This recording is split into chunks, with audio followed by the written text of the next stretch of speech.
I'm Dr. Seena Paul from Sri M.D. Shah Mahila College of Arts and Commerce. Today we are going to discuss on the topic titled Visibility of Women in the Corporate World, and the module number is 14. Now what are the objectives we want to achieve through discussing this module? First, we want the maker to understand how women are underrepresented in the corporate world. In the course of this chapter, we will be looking at the representation of women in the company boards, not only in India, all over the globe. We are going to look at the share of women in the company board of USA. We are going to look share of women in the company board of UK, and similarly, we are also going to look at the share of women in the company board of India. Also, we are going to look at the factors which are responsible for the poor representation of women in the company board across the globe. Gender diversity in the leadership of business around the world is an issue of grave concern. This stems from the fact the proportion of women on the corporate board and senior management is strikingly low all over the world. On reviewing the composition of board companies of the stock index of 20 countries spread through Europe, North America and Asia Pacific, it is clear that women are largely underrepresented at the board level despite some improvements in a few countries.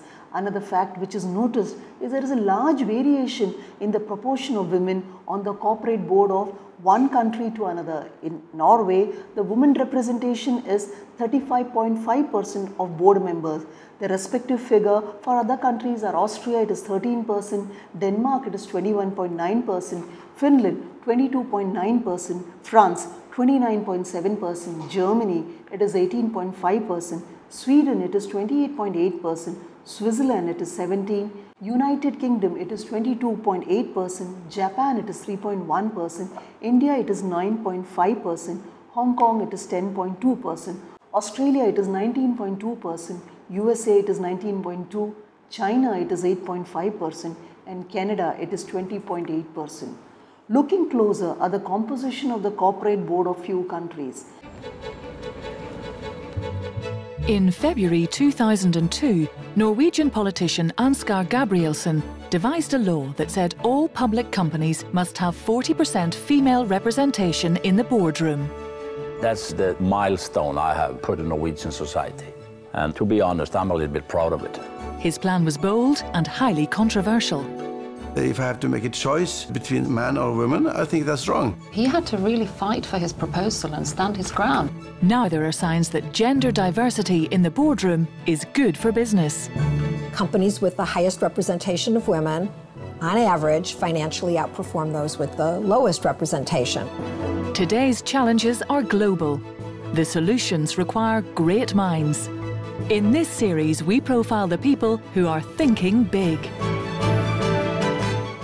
Gender diversity trend in the UK-based companies. Gender diversity in the company board has seen an encouraging trend in UK, which is well recorded by an increase in the share of women representation in the Financial Times Stock Exchange members company board. Women representation in the FTSE board members stood at 23.5% in 2015, and it is significant when compared to other European countries. In other words, out of the current total of 1,119 board members, 263 board members were women.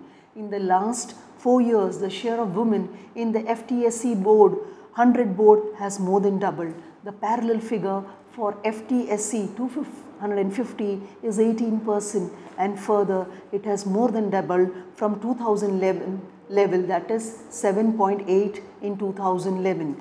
Another good indicator of gender diversity in British boardroom, there is a sharp drop in all male board equally in FTSE 100 and 200. In the case of FTSE 100, currently there are no all male board, and the corresponding figure of FTSE 250 is 23 all male board, down from 131 all male board in 2011. Further, there is an improvement in the appointment of women in the corporate board. In the last 4 years, 192 appointments of women has been done in FTSE 100 board, and the corresponding figure for FTSE 200 is 286. However, there are some areas of concern. First, number of women executive directors has remained relatively low both at FTSE 100 and FTSE 250 level. In the case of FTSE 100, it is only 8.6% and the corresponding figure for FTSE 250 is 1.23%. Further, a large majority of FTSE 100 companies, that is precisely 59 companies, have women representation of less than 25% on the board. Of these, there are 25 companies whose representation is below 20 and 12 companies have only one woman on the board. For FTSE 250, there are still 185 companies which have not yet reached the 25 representation of women on their board.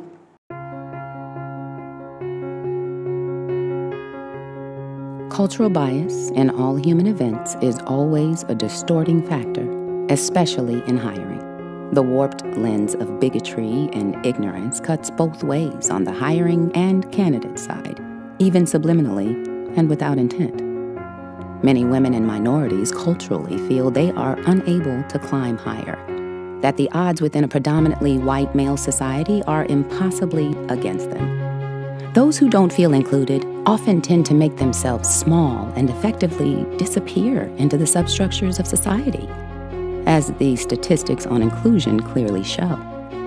To truly make an impact, to do what is right, not only in this industry, but as a society as a whole, we must give people a helping hand up. People need to be encouraged and included. People need to be able to see inside the doorway of opportunity so that they can acquire a sense of personal possibilities. We are, each of us and all of us collectively, organisms in the whole of humanity. We are interconnected emotionally, intellectually, and physically, whether we realize this or not. Every loss of possibility or hope diminishes us all. Every triumph lifts us together. Today, the internet is the most powerfully liberating force in history. People of every type from every part of the world connect and interact. The users and people affected by technology are diverse. Now let's look at the gender diversity trend in the Australian company board. Like UK, women has reasonably good presence on the corporate board of Australian company. The percentage of women at Australian Securities Exchange 20, Australian Security Exchange 50, Australian Security Exchange 100 and Australian Security Exchange 200 member company varies in the range from 20 to 23%. Also in the period between January 2012 and January 2014, the percentage of women in the company board of different Australian exchanges index has witnessed a marginal improvement. Further, women comprise 26% of the new appointments in AX's 200 boards, but a disturbing factor is out of the total of 30 boards in AXX 200 still do not have any women as board members.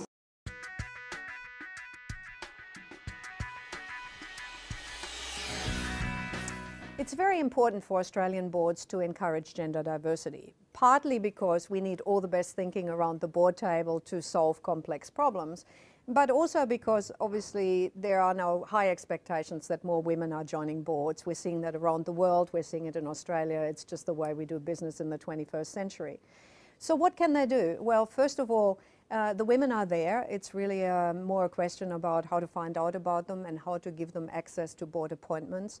It's creating a pipeline. It's being clear when board positions are actually becoming vacant. It's looking at who's out there and who might be in a position to actually contribute to that particular board, that particular industry, and so on.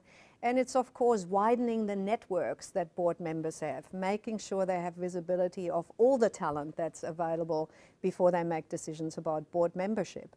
So it's really thinking bigger, thinking wider, looking deliberately for diversity in the makeup of a board, and then taking action accordingly.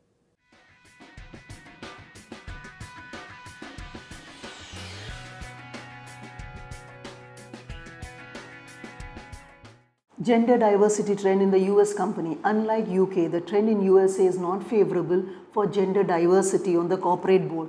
Women represented only 19% of the board members of Standard & Poor 500 companies, which is approximately 3% above the level achieved in 2008. Similarly, the women board members comprised only 16% of the members at firms in Standard & Poor 1500 overall. However, when the large capital firms are dropped from the universe of Standard & Poor 1500 firm, the measure of gender diversity drops further. The percentage of women on board in the Standard & Poor mid-cap and small-cap index descended roughly by 2 percentage points across all the 7 years during 2008 to 2014. The gender diversity level are comparable across firms in the Russell 3000 and the Standard & Poor 1500, Standard & Poor 500 over the period under review. It was observed almost 3% deficit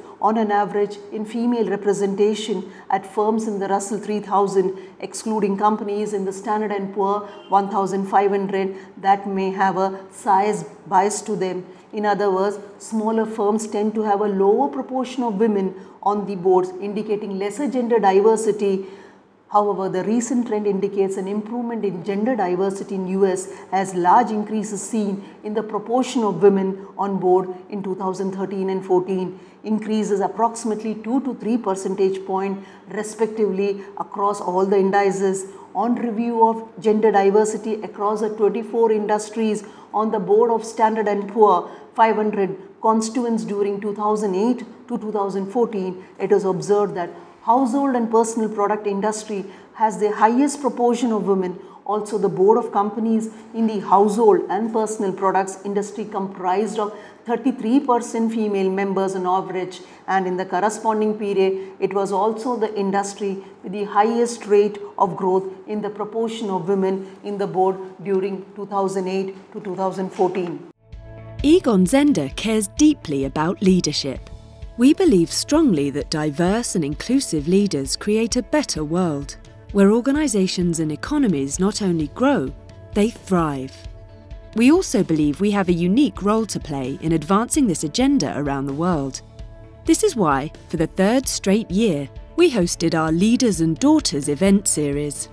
We created this global programme to bring generations together, to learn from both accomplished leaders and their daughters as they embark upon their own career journeys. Our goal is to spark the conversation and to collectively pave a better future for the next generation of female leaders. The dialogue at the events uncovered several common themes. Self-esteem comes from within. Your self-worth is determined and defined by you. Don't give away your power. That is something that you have to have and keep, and it has to come from inside of you. I always tell my daughter, #crazygood, right? Be crazy good at whatever it is you do, because if you're a shining star and you're doing a great job and you're building a reputation for yourself and you have personal credibility and you have conviction and you're shining, people want to help you. The whole world conspires to help you succeed. Push beyond your comfort zone. What I always try to convey to my kids is, first of all, find out what you're passionate about. 2, be curious. And 3, leave the comfort zone. Try to push yourself, find out how far you can go. The only way to find out, can I do this, was to keep on doing it. When your motivation is bigger than your fear. Gender diversity trend in Indian companies. Compared to developed economies, women representation is still poor in the company board of the developing country. India, the situation is comparable to the developing countries. Women only represented 6% of the board of the listed companies in India. Further, marked differences observed in the percentage of women sectors. Further, a marked difference is observed in the percentage of women directors in different sectors. This may be due to the maturity of the industry and globalization, as well as the impact of outsourcing. As we see in iron and steel and IT, consulting and software tops the list.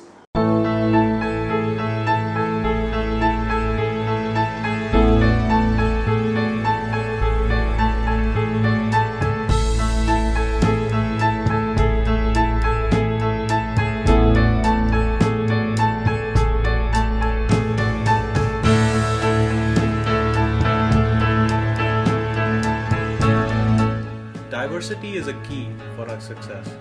In our team, we have 26% gender diversity, and as a team, we believe that diversity is extremely important.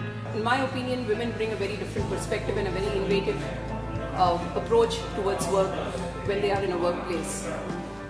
Women contribute very, very effectively in terms of the dedication, a very different thought process. When you have diverse thoughts and you kind of converge those thoughts towards the success of an organization, that's the point where you will really be having engaged teams. The point of view of different people will of course be different. The ideas that come in might cover all angles, and it will of course help us in solving the customer's problems more easily. They bring a lot of unique perspective to issues, matters, dealing with them, etc. The key ingredient is about having a very different scale of thought leadership, which comes from both the male gender as well as the female gender. So I think diversity is a key here. To retain the current employees, I would say that facilities like providing daycare at work and allowing others to take care of their children while working. By giving more equality and respect to them. Second is by mentoring, giving them great mentors and who will guide them through the path inside into it. And third is by being flexible to their needs. Focus on the areas where it will be more flexi in terms of working hours or in terms of their login, logouts or the nature of jobs. Provide more support in terms of it could be medical system in place. Having childcare options added into it, mainly for working mothers and mothers to be. I think this will be a great way to influence having more women in the organization. A lot of good things to look forward to, like the flexible timing that we offer women. The attention to detail everywhere, like pantries and the cab facility, everything. And other facilities like work from home, the transport facility, all these make Intuit a really great place for women to work. Women in the senior management. From the above, it is very clear that the representation of women in board is on the rise as a trend is moving upwards in a few countries. This positive news is not replicated in the representation of women in the senior management. In all parts of the world, the lowest female representation is at the CEO level, and it grows as we move downwards at the corporate ladder, that there is better women representation in areas of lesser influence and with lower promotion opportunity. However, there are some exceptional countries where the share of women in senior manager is far superior than the global average. For example, Thailand has the highest female participation at 26.5%, followed by Malaysia, it is at 26.2%, and Sweden at 25.6%. Besides all regions and in the majority of industry, women representation is greatest in shared service rather than CEO and operational role.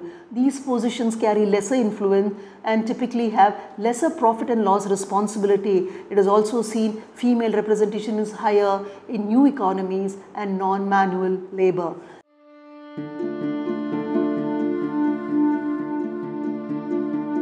For much of known and written history, women have had subordinate roles. One of the large forces in the last century for global growth has been the rise of women. How do we create a vision that people will see the value of this need to change?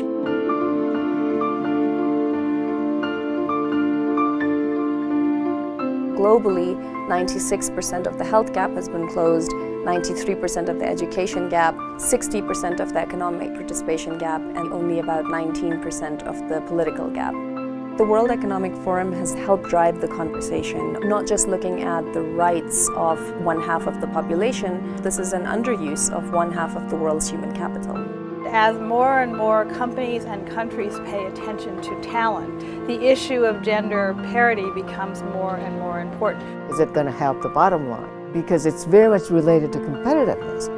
Companies that have more diversity in their organizations have a higher return. They're more profitable. In 2006, we launched the Global Gender Gap Report to measure how our country's ranking in terms of closing the gender gap. It's brought on board governments and CEOs that weren't paying attention to this issue before. The top management of the large corporations are very much aware of the need, but they don't know what to do. And that resulted in the repository of successful practices. A summarization of a lot of initiatives that have been done by companies and other institutions to actually eliminate that gap. We launched 3 pilot country-level task forces with the public sector, the private sector, the most influential organizations at the national level. We first want to try to document what each company is trying to do, what the best practices are, and then start disseminating that throughout the task force. Businesses have to learn from each other and governments have to learn from each other. Şimdi yeni hedefimiz rol modelleri çoğaltmak ve iyi örnekleri güçlendirmek. Why is this gender imbalance in boards and senior management of the companies? Even global leaders in gender diversity like Norway and Sweden have also not achieved gender parity in the company boardroom and senior management. Inside many companies, long-standing traditions or corporate cultures that keep women out of top management positions are hard to get around. Marina Banovic is breaking the barriers. As Chief Operating Officer of Societe Generale Bank in Montenegro, she leads the bank's human resources, IT, purchasing, and facilities management departments. The Montenegrin Employers Federation is working to raise the profile of women in business and management. It developed 3 brochures promoting equality and preventing discrimination at work. For Marina, the work of the MEF is making a difference. It has definitively influenced many companies in Montenegro to start thinking about this issue and, when necessary, the manner in which the issue should be dealt with. In Uganda, a skills training and networking project for women in business organized by the Federation of Uganda Employers is changing lives. Ruth Zaraba is general manager of a children's home. She uses the skills she learned at work every day.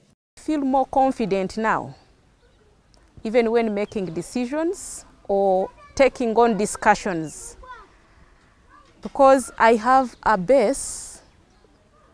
I'm sure that if I take this approach, it will give results, which I didn't have before. What are the barriers to achieve the gender diversity in the leadership of business?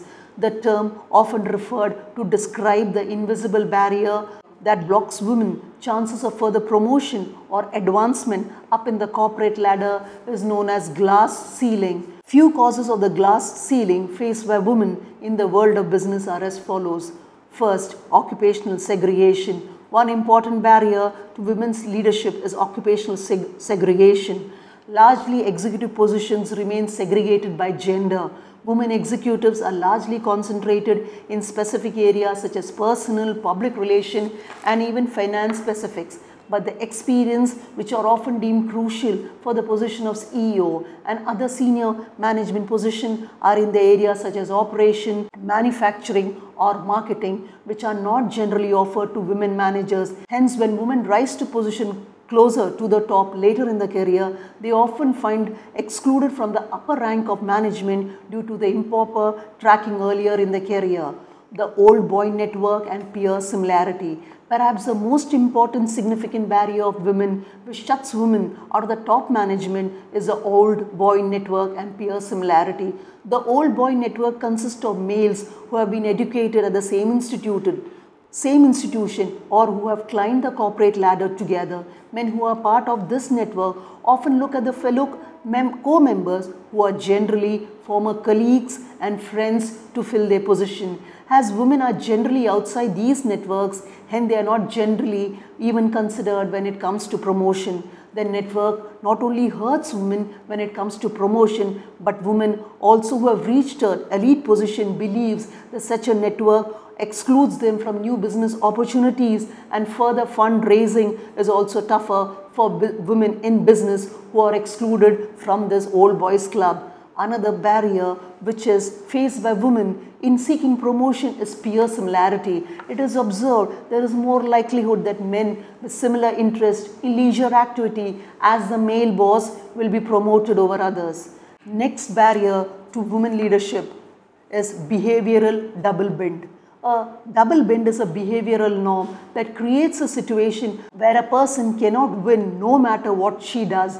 Typical double bind for a woman in a leadership position is that they must act tough and authoritative if they have to be taken seriously. But if they act tough, they are perceived as bitches. Serious problem with double bind, they are not often articulated, but instead they present themselves to women in the form of challenges or obstacles to overcome. The challenges of double bind, like speaking assertively but not too assertively, dressing like a woman but not dressing too feminine, unnecessarily provokes needles of self-monitoring and self-consciousness, and it drains away energy from the real important task at hand if women take the double bind too seriously.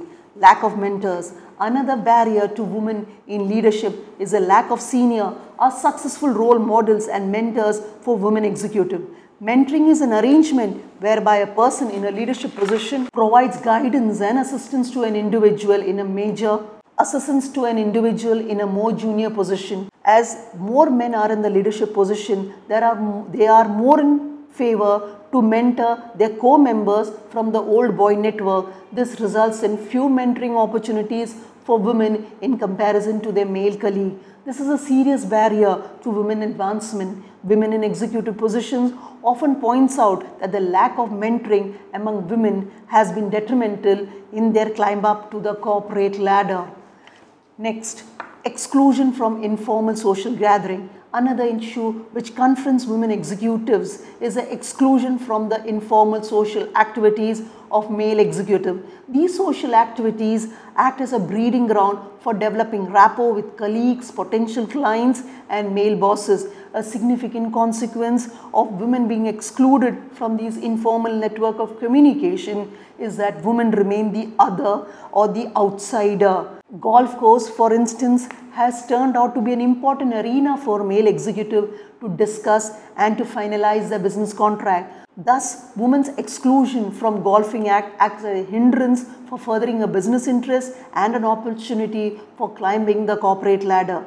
Gender and communication styles. In corporate life, managers are often required to negotiate, and promotion of managers the promotion of manager up the corporate ladder often depends on their skill to negotiate. Women's less aggressive and less assertive form of communication acts to her disadvantage in the negotiation process. Men are more likely to blow up their own horn compared to females and hence give them an advantage over women in their act of negotiation. Such behavior is also appreciated by the men in power. Next, gender-based stereotype. Gender stereotyping is another barrier which is faced by women in a way to a corporate ladder. Men are believed to exhibit traits of being aggressive, independent, unemotional, objective, dominant, active, competitive, logical, worldly, self-confident and skilled with business, and these traits are related with competence in business. In contrast, women are stereotyped as exhibiting traits which are feminine, and these traits are associated to incompetence in business. Another way of stereotyping women is that a tone and pitch of voice, physical appearance and mode of dress are considered to be inconsistent with the male stereotype of leadership. Gender stereotyping severely hurt women prospects of advancement. To summarize today's lecture, gender diversity in the leadership of business around the world is an issue of grave concern. This stems from the fact that the proportion of women on the corporate board and the senior management are strikingly low all over the world. There is large variation in the share of women on the corporate board of the country as compared to developed economies.